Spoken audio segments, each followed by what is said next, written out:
And welcome back to X-Men Legends 2. This time we're going into the Lady Deathstrike encounter with an X-Men at the front, specifically Wolverine. Professor Xavier, we've made it to the living quarters. Well done. Apocalypse has apparently turned it into a makeshift prison.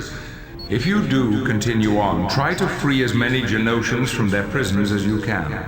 Will do, Professor. See, even that dialogue is a little different from what it was before. Welcome, Wolverine. It has been quite some time since we last crossed paths. Well, if it ain't Yuriko Oyama, aka Lady Deathstrike. How you doing, Toots? I am quite well, and I see you are still an arrogant brute. Hey, I'm just playing to my strengths, sweetheart. So, you still out to kill me? Or did you see a shrink and get that rat's nest of a mind straightened out? Oh, I still hold you accountable for the theft of my father's work with adamantium. Doll, I've been trying to tell you for years. I didn't ask to have my bones covered in adamantium. It was forced on me. You are a liar as well as a thief, and I will have your skeleton as a trophy. Enough of the sweet talk. You're working for the jokers who took over Genoshan, aren't you? Correct. And when I discovered I would be facing you, Wolverine, I offered to work for free. Shall we begin? Nice claws. Almost as nice as mine. But let's see if you really know how to use them.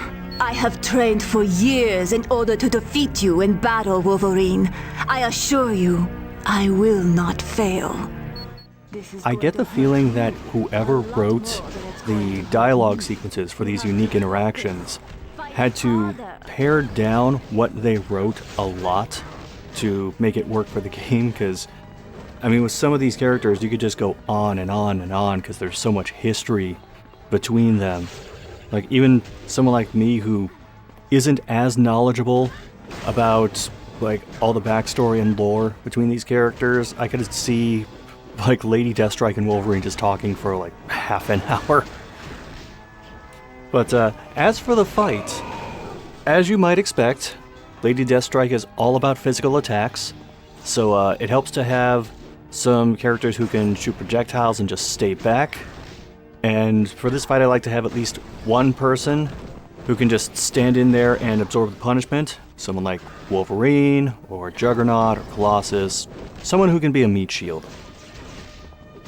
And I would also normally have someone like Iceman in the group, because he can like use his ice beam to either freeze or slow down an enemy, which for someone who attacks as much and moves around as much as Lady Deathstrike would be quite useful. You have to focus. Fight harder. Now, the only thing that's kind of tricky about this fight, it's not really difficult of a fight, is sometimes Lady Deathstrike will run up to those platforms and kneel down like that, and her bar will turn blue. That's her recovering health. So, as long as you have someone who can run up the stairs and punch her out of it, or just fly up to her and knock her out of that state, you're fine. Only thing to really worry about here is just making sure everyone has mutant points for the attacks that allow you to keep your distance, and making sure someone stands in to like draw aggro and absorb the I just call it the spinning bird kick, because that's what I first knew it as. But yeah, a fairly simple fight for a fairly, well, I shouldn't say fairly early portion of the game. There's been boss fights before this, but this is one of the least complex fights, I would say. The only thing for me here is just not being too stupidly aggressive and getting someone killed. I actually still have plenty of health packs. I'm just reluctant to use them on someone who can just regenerate health after the fight. We'll have to talk to Sabretooth once we get back to the Sanctuary. Maybe he knows why Lady Deathstrike has claws like Wolverine. And a Nightcrawler drop happened. So, that's good, except there's a level 20 cap on that. So I'm not going to be able to use that for a very long time. So, in the meantime, I'm just going to use that level up to power up things like elemental combat, basically anything that gives a damage bonus to melee attacks. Yes, focus is important for having points to use mutant abilities, but I like to ensure I have a solid fallback for if they're low on points or don't have points for those abilities. And I'm just speeding this up because this is just cleanup crew stuff, getting all the tech bits, having the max amount of heals and MP replenishes. But when you actually move on into the next area, things really slowed down there for a moment. You encounter things like Grimhounds, things like Exiles. Exiles will generally try to keep their distance, and they actually have a ranged attack that they can hit you with. But unlike Scavengers, they don't back up constantly. Now, if you try to go this way, there is a force field. I mainly went there just for crates to bust open right now. Do not get ahead of me yet. There is another big open area in the middle of this, but we're going to kind of do what we did in the level before this, and just take all the paths around it first, and then go into the middle of it. So along the outside, you'll have like elemental enhanced dudes like this, who really aren't going to pose much of an extra challenge as long as you have a decent party makeup. Okay, so now I will actually, well, once I get rid of this guy, go back to the force field and do what you probably expected me to do, considering I do have Nightcrawler in the party. And yes, the teleport does work through force fields. Case in point. Now see, the smart thing to do here would be just keep going, wiggle around a bit, and you can get your characters to spawn on the other side of the force field. Like that. But there's something else that I wanted to do first. So, we're technically on a different mission from before, which means that if we go back to the Sanctuary, there will be a new mission briefing cutscene for that. Which is what I'm going to play. I'm going to try and show as many of these as I can because, well, why wouldn't I? Recent reports indicate the entire population of Genosha is under lock and key. Why would Apocalypse do that, Professor Xavier? He's looking for something or someone in particular. I suspect that is why he came to Genosha in the first place. I need a team of you, too. I'm done taking orders from you, little brother. You're always thinking you know what's best. That's because he does. So why don't you just quiet down? He's just saying what all the Brotherhood's thinking. Why don't Magneto get to give the orders? Toad, this isn't necessary. Charles and I discuss everything before a mission. Yes, well, back to matters at hand. A team is needed to work their way through Genosha and release all the prisoners. Once that's done, will we start looking for Apocalypse? Yes, defeating him is the key to the freedom of Genosha. Hey, Red, you're not only easy on the eyes, you're smart, too. What do you say you and me hook up later? I bet you'll find out being bad is kinda good. You've just crossed a big line, Juggernaut. Scott, that's enough. But Professor! This bickering has gone on far too long. Don't you people realize lives are at stake? We have no time to quarrel about our petty differences. Ah, that cuts it. Let's ditch the X-Gits. They're just slowing us down anyway. We need them, Toad. Apocalypse is far too powerful for us to defeat alone. And Charles is right. This infighting will stop, or you will answer to me. Is that understood? Yes, sir. I'm so relieved that you agree. Charles, you were saying... Thank you, Eric. Freeing the prisoners will not be an easy task, and battling Apocalypse will be next to impossible. So be on your guard, and good luck to you. It's always kind of fun to see the dynamics between everyone based on what they call each other, whether they use their mutant name or whether they use their actual names. Like saying Professor versus Charles or Magneto versus Eric. Anyway, I'm going to change up the team a bit. For one, I am getting Gambit into the party, and I actually did this a little prematurely, but... Oh well.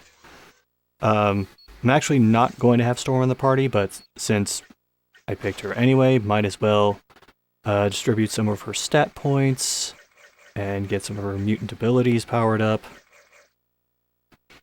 She is going to come back into play later, because kind of like the first playthrough I did for the original X-Men Legends, Chain Lightning is just...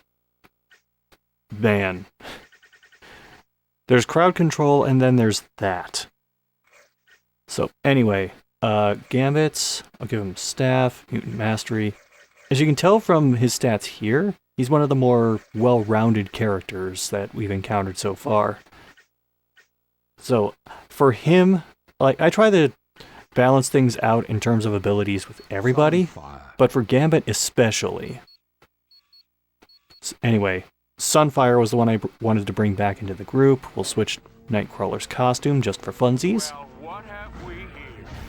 And as you can see, there's more Grim Hounds, more Exiles. Playing as Sunfire for a little bit just to make use of things like, not necessarily the Flamethrower, but the Fire Pillar ability. Yes. Now, there are more force fields here, and I still have not learned.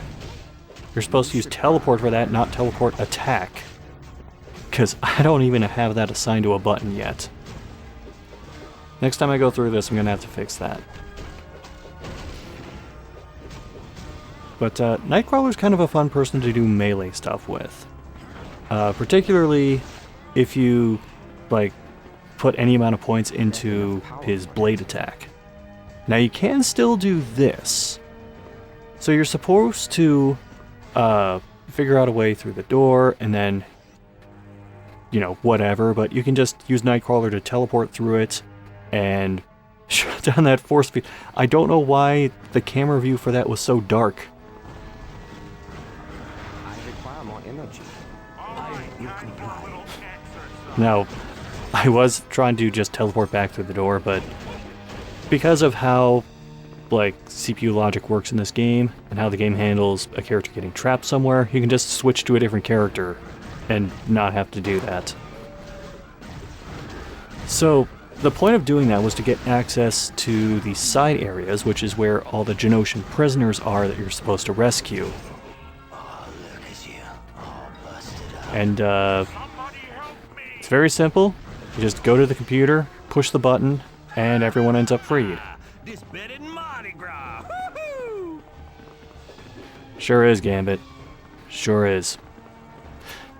Anyway, here are the first 3 prisoners. Oh, thank you. Thank you. I was trapped in there for days. Any idea why Apocalypse is holding everyone prisoner? Not really, but he's been running a lot of tests on us. You mean like medical experiments? Kind of. Apocalypse has been testing us for harmonic DNA. What's harmonic DNA? I don't know, but Apocalypse was furious that he wasn't finding any. Thanks for the information. We'll have Blink teleport you to safety. So, the plot thickens, and the prisoners get freed. I'm getting out of here! Certainly are. How about you, prisoner number 3? I'm getting out of here! That's 2. So, the prisoners only have so many different things that they'll say when they're freed. So, just make a note that we are on 2 I'm getting out of here's in a row. So, we are moving to the other side of the southern section of this facility. And along the way, just encountering even more Grimhounds. These are mental resistant, but I don't have anyone in the party that does anything mental. So, no problem there. These guys are basically just here so that you can get some XP along the way. I mean, I guess you could say that about pretty much every enemy in every game like this, but has like a leveling mechanic, but even so. So you can see I'm making use of the blade attack that Nightcrawler has. These guys kind of behave like scavengers in that they were hanging further back, but they weren't actively backing up the entire time, which is why I don't put them on the same level of scumbag tactics as them. I'm getting out of here! That's 3. And there is a side room over here that you can get some extra tech bits from. This is kind of annoying. If anything's a little too low, then you can't just use regular melee stuff to destroy it. Like, even doing a low sweep sometimes won't hit objects like this. So you kind of have to improvise a bit. And there was nothing in there anyway, so that was a waste of time. I'm getting out of here! Number 4. And, how about you, sir? I'm getting out of here! Number 5 in a row. So there's this side room, and if you're a completionist, you want to come in here, because there's a comic book that gives you a couple of things that you can look at in the gallery later. Nightcrawler can go straight through this force field, and you just walk forward a little bit, and all your CPU partners spawn right behind you. Take some of the legwork out of like finding switches to disable all the force fields when you can just have someone teleport straight through it. Same deal as before, and I've noticed sometimes when I switch to Sunfire, when the CPU is doing the flamethrower move, his blue bar will be completely full, even if he's been using flamethrower for a couple of seconds, which is kind of why I try not to actually play as Sunfire. The console's locked. Smashing it should do the trick. And indeed, smashing it will do the trick. Fortunately, Gambit's attack kind of goes in an arc, and everyone targets everything except the console. But Gambit's got it himself. I'm getting out of here! That's 6 in a row. I'll just call the video that at this point, because why not? Oh, thank you. They were gonna start testing on me next. Hey, you broke the pattern. You're no fun. How about you? You came just in time. Thank you. You're no fun either. Whatever, I'm still gonna call the video that. Alright, now we finally go through the middle of this area. This is the hydroponics lab. And, the ground floor of the lab's actually not that interesting. Everything kind of happens around it. And I don't just mean, like, the item crates, I mean this guy. About time you people got here. Apocalypse is ruining Genosha. You have to stop him. Who are you? Name's Caleb Ban. I'm the director of this hydroponics department. Why aren't you in prison like everyone else from Genosha? I'm being forced to keep up food production. Otherwise, they'll let everyone starve in their cells. Things are gonna return to normal here real quick. We're out to free Genosha. That's good news. Here, let me open this door for you. It'll get you into the next area. Thanks. Blink, could you teleport Mr. Ban to the safety of the sanctuary? You got it. Mr. Ban, get ready, because here you go. And this door opens somewhere? I actually know where it is, and we will have to backtrack a bit for it, but first, there's this side hall that doesn't actually show up on the map right near where the hydroponics lab is, and there's this XP drop. This XP drop would normally be a homing beacon, unless you've already picked up 4 of them from the levels before this one. All the future homing beacons just become little drops of experience points, and you can bust all of these crates open too, so long as you have the right attacks or mutant powers to reach them, because sometimes the shelving around them will just absorb all of the hits that you try to throw at them. So now we are heading back to another part of the facility that I avoided fully exploring before. We're on the opposite side from the hydroponics lab now. There's a couple of prison cells in the middle of this area at ground level with Genoshans in them, and we have to free them.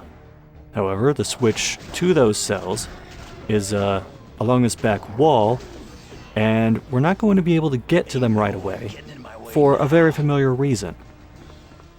The only way to get past this force field is to find the control panel that shuts it down. Alright, look. I know that's not true. You know that's not true, but we're still going to have a bit of fun with this anyway. Again, I have teleport attack, which is why instead of teleporting forward, Nightcrawler just went up a floor through a wall and attacked that guy. But there are actually enemy units on the floor where those switches are. It's just, these guys happen to be closer, so when you try doing teleport attack from there, it'll just throw you up and into that particular room. And the console in there doesn't do anything. So what I'm going to end up doing is just clearing out a bunch of the enemies around the perimeter. And then I'll go for the switches and free the prisoners.